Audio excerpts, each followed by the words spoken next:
Hello everyone, কি অবস্থা সকলের? আশা করি সবাই অনেক বেশি ভালো আছো। আমি ঋতিকা আজকে তোমাদের সামনে আজকের আমার আরেকটা ছোট্ট মিনি ব্লগ নিয়ে চলে আসছি। আমি গেছিলাম আমার দিদির বাড়িতে, তো ওদের বাড়িতে কিন্তু একটা বিয়ে ছিল, তো আমরা এখন যাচ্ছি সবাই ওই বিয়ের রিসেপশন। কিন্তু আমার বাড়িতে চলে আসার কথা ছিল, কিন্তু আমাকে ওইখান থেকে কেউ আসতে দিচ্ছিল না। ওরা বলতেছে আজকে আপনি আমাদের সাথে রিসেপশনে যাবেন।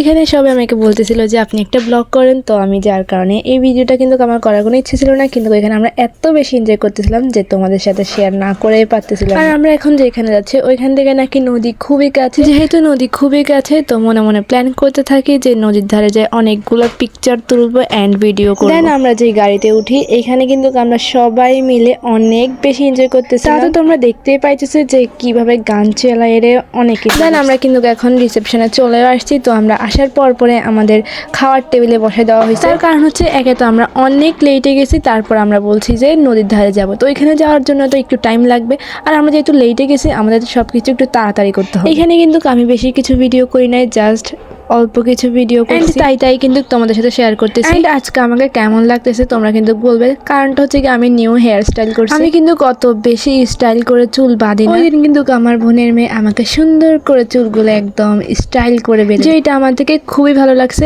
আমি আর ও কিন্তু একই রকম ভাবে চুল বাঁধছি, কিন্তু চুল ছাড়া দিয়ে রাখছে কারণ ও থেকে গরম লাগে না, কিন্তু আমার থেকে প্রচুর পরিমাণে গরম লাগে, তো যার কারণে আমি চুলগুলো খোপা করে রাখছি। দেন ফাইনালি কিন্তু আমরা খাওয়া দাওয়া শেষ করে কিন্তু নদীর ধারে চলে আসছি।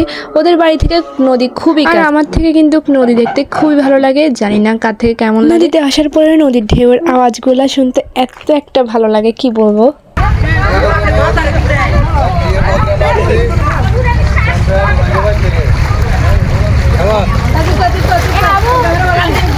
তো আমি কিন্তু ওইখানে কোনো ভয়েস দিই না। ওইখানে কিন্তু আমরা অনেকক্ষণ ছিলাম, আর ওইটা ছিল হচ্ছে গিয়ে চাঁদপুরের। তোমরা অনেকে আমার থেকে জানতে চাইছো যে জায়গাটা কোথায়, কিন্তু যেহেতু আমি নিজেও চিনি না, তো যার কারণে আমি কাউকে কিছু বলতে পারি না। আমরা ওইখানে অনেকক্ষণ মজা করার পরে ছবি তোলার পরে কিন্তু আমরা এখন চলে যাচ্ছি আবার সেই আগের জায়গায়, মানে আমার দিদিদের বাড়িতে।